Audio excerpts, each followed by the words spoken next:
$1 million. Good luck. Thanks for playing.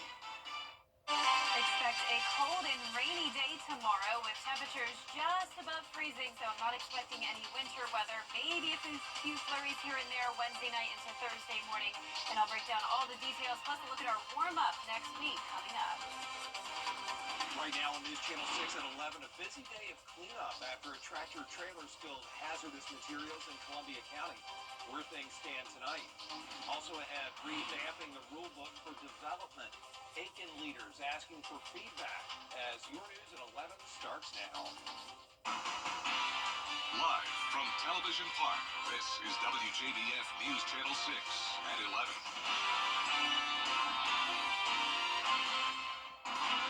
Good evening, everybody. I'm Brad Means. Thanks for joining us. We appreciate it. Coverage you can count on begins with a Richmond County deputy facing charges tonight. Deputy Addison Leroy Brown was fired today and charged with giving false statements in violation of oath of office.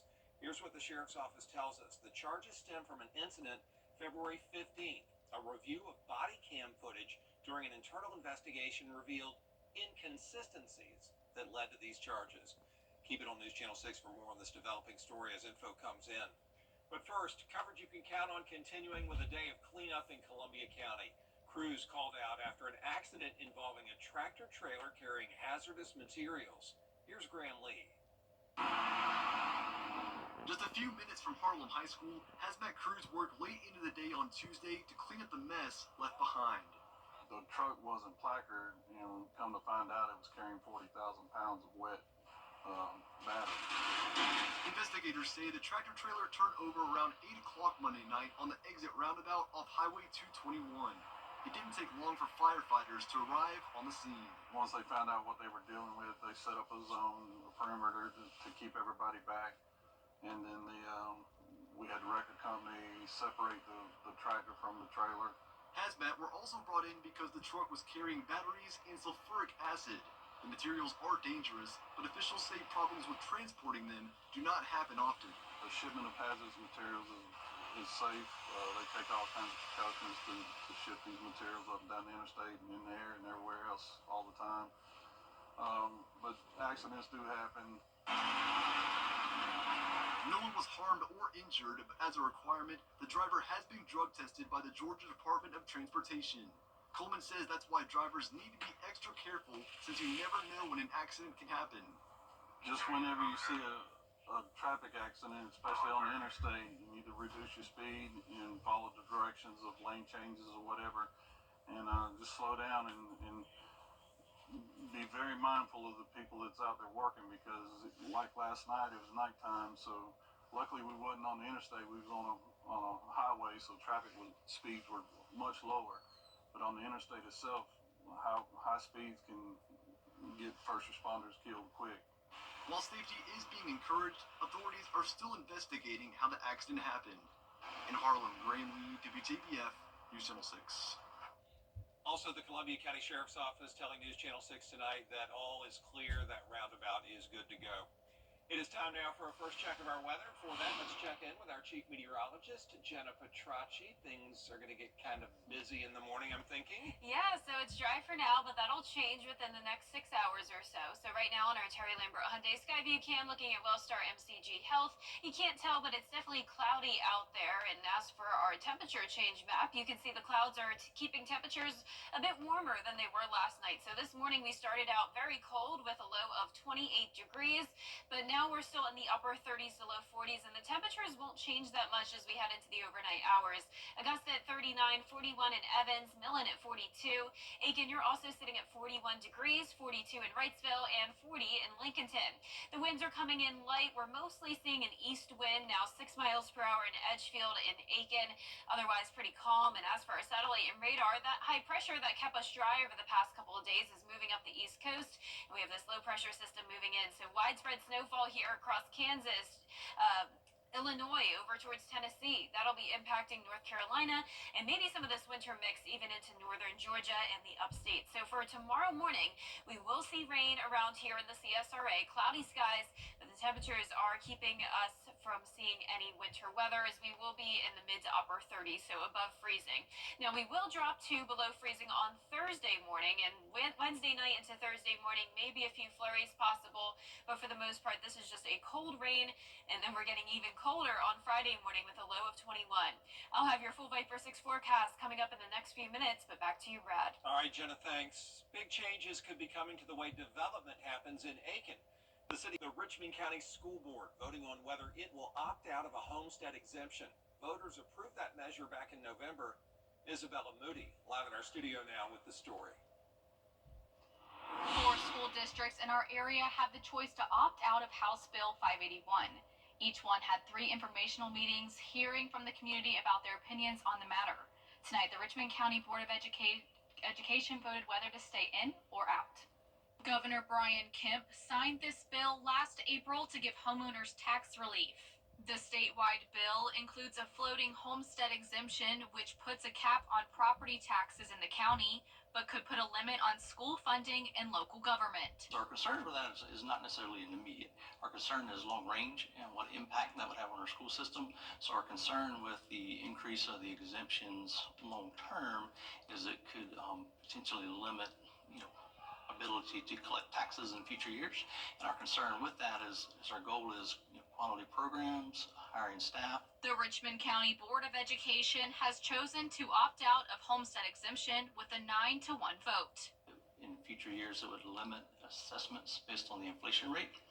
So by them opting out then we will not be subject to those limits in the future years for that. Smith says they already have exemptions in place and opting out of the bill will not affect current taxes. He reported that $8 million in funding would have been lost if the measure was in place the past 4 years. The board was also afraid of staying in the bill due to the fact there was no way out of it at this time. The president of the school board says they're thankful for all who came out and voiced their opinions on the subject at all 3 of the public hearings. We appreciate your feedback. I know a lot of people believe that we've already made up our mind before we even hear public comment, and I can tell you that's not the truth.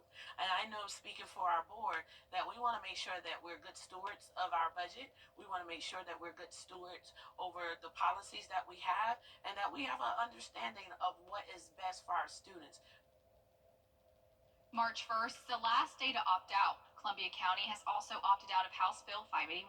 Back to you, Brad.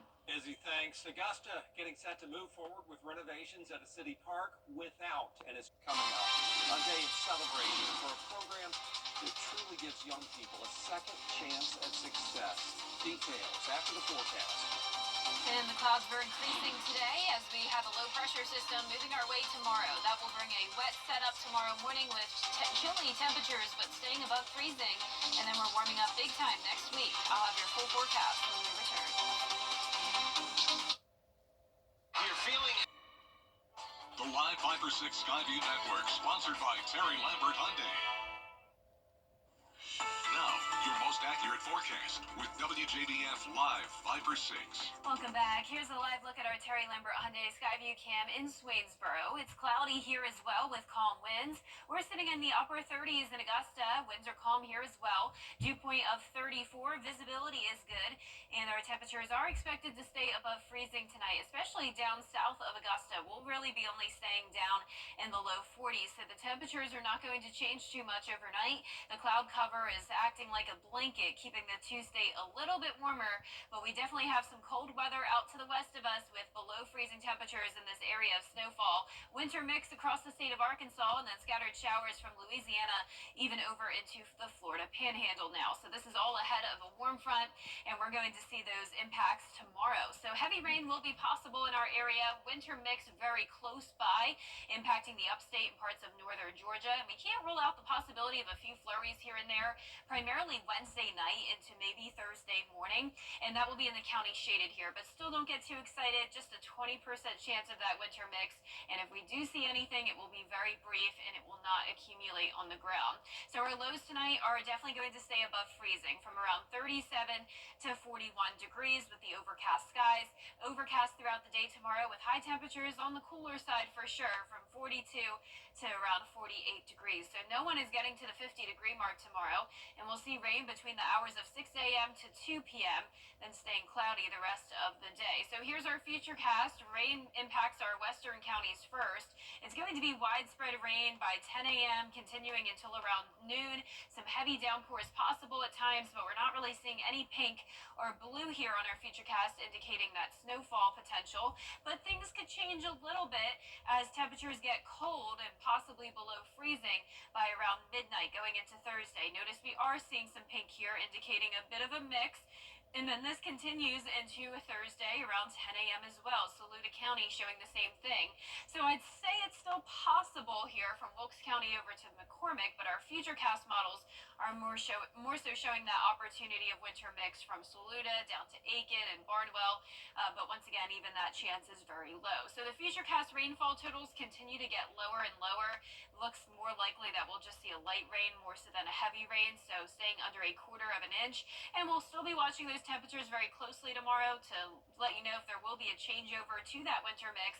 But you can see at 6 a.m. we're seeing a lot of 40s, and as the morning goes on, still staying above freezing. Now, once this initial round of rain moves through, temperatures will drop off quickly, 34 up towards Saluda by 6 p.m. tomorrow, and then getting to around the freezing mark by around midnight. So that's why if we do have some of that lingering moisture, that combined with these freezing temperatures could allow for a few of those flurries. Now, as we go into Thursday morning, we'll start to warm up again, but then it will get really cold on Friday morning with a low of 21 degrees. Back to sunshine on Thursday. Friday looks beautiful. Just stay warm.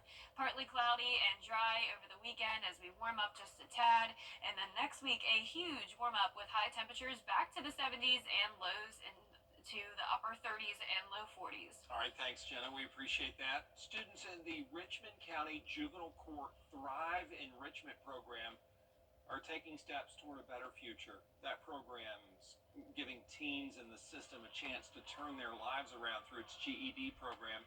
And there you see it, 13 students getting to turn their tassels today. The sheriff there to congratulate them. It's more than graduation, though. It means they're changing the direction of their lives for the better.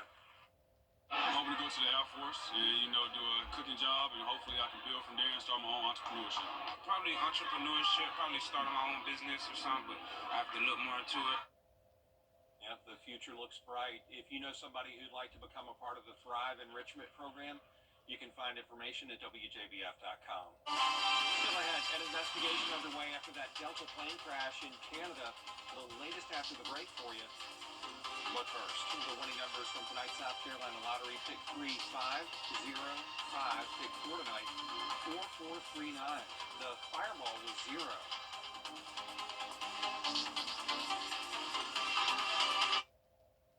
Gerald Jones Ford is the #1 Ford dealer in the CSRA with a huge selection and huge savings. Shop the Truck Center of Augusta with over 120 new trucks in stock now.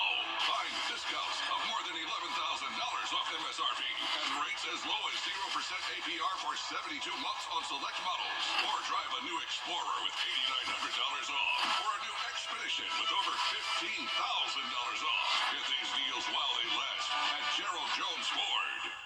The CSRA is full of amazing women. Women who inspire. Women who innovate. Women who lead. That's why News Channel 6 brings you Women to Watch. On the last Wednesday of each month, News Channel 6 recognizes local businesswomen who are making a positive impact in our community. Nominate someone today at WJBF.com. Sponsored by Goodwill.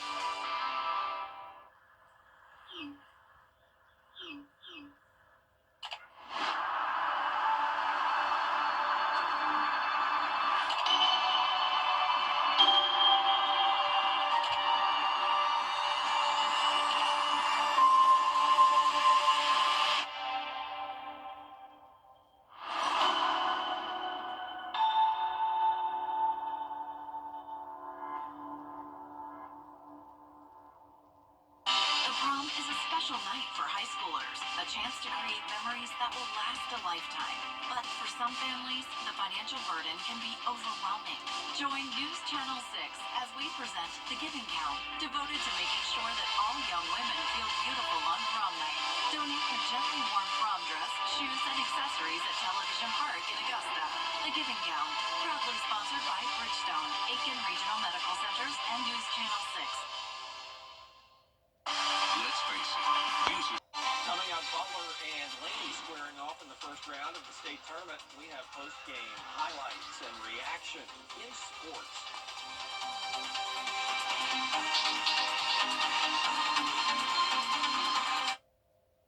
Coleman Services.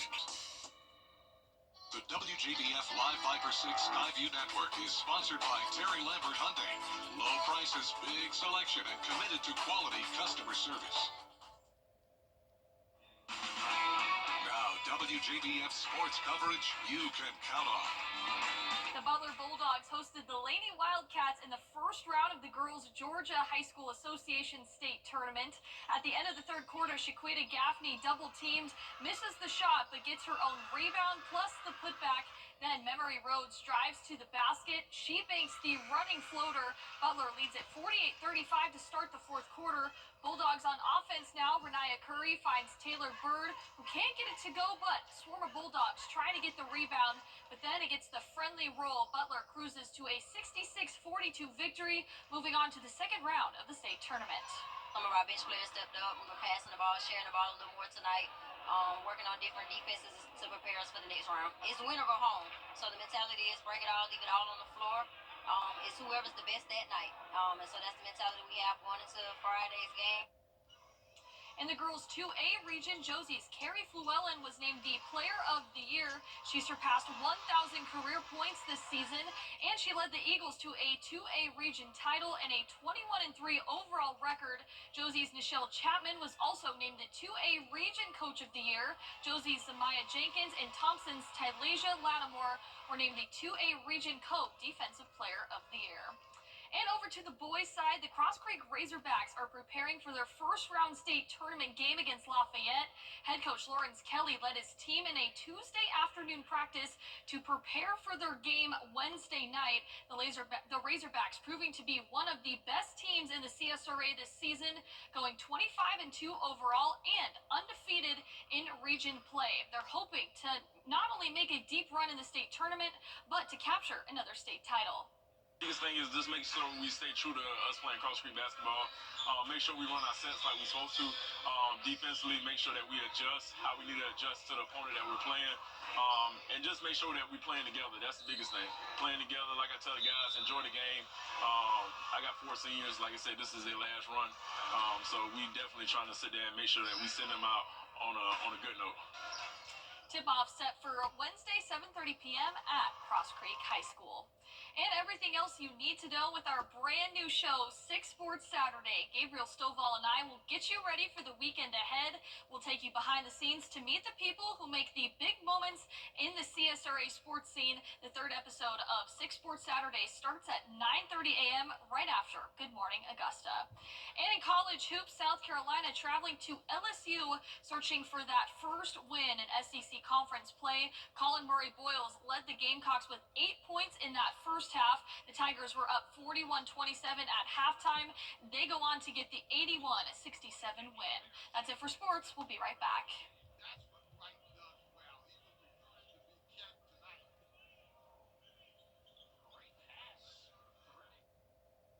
Dave's been very excited about And wellness. Every day, ordinary people in the CSRA do extraordinary things to serve our community. Each month, News Channel 6 recognizes these outstanding volunteers with the Giving Your Best Award. Do you know an everyday hero who goes the extra mile to help others? Nominate them for the Giving Your Best Award by visiting WJBF.com and filling out the entry form. Sponsored by Science Co., Piedmont Augusta, Security Federal Bank, and News Channel 6. To get the weather, you need to see the whole picture. That's why Live Fiber 6 gives you the Skyview Network. Get a live view of traffic and weather from all over the CSRA.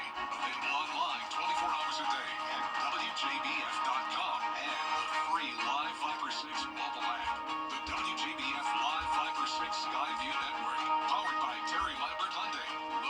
prices, big selection, and committed to quality customer service. WJBF.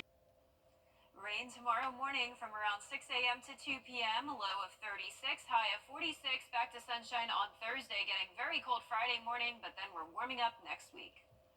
Who doesn't love a good nap? Well, when it comes to naps, there is a perfect time to take one and a perfect length, according to sleep experts. They did a study. They say 1:42 in the afternoon. That's the perfect time to rest your head, and you have to wake up 51 minutes later. So 2:33, you must put feet on the floor. Some people make the mistake of napping too late in the day, and so the mid to early afternoon is just ideal. You can refresh, hit the reset button, and keep on keeping on with your day while still being able to fall asleep at night. Naps are great. I wanted to try this, but it would be impossible to fall asleep at that exact time. The amount of pressure you would feel. Right, just to shut it down. It's tough, but it does make you feel good if you can squeeze one in. So best of luck to you with that. We appreciate you watching, no question about it. We'll be back tomorrow. Have a good night. It wouldn't work with ours.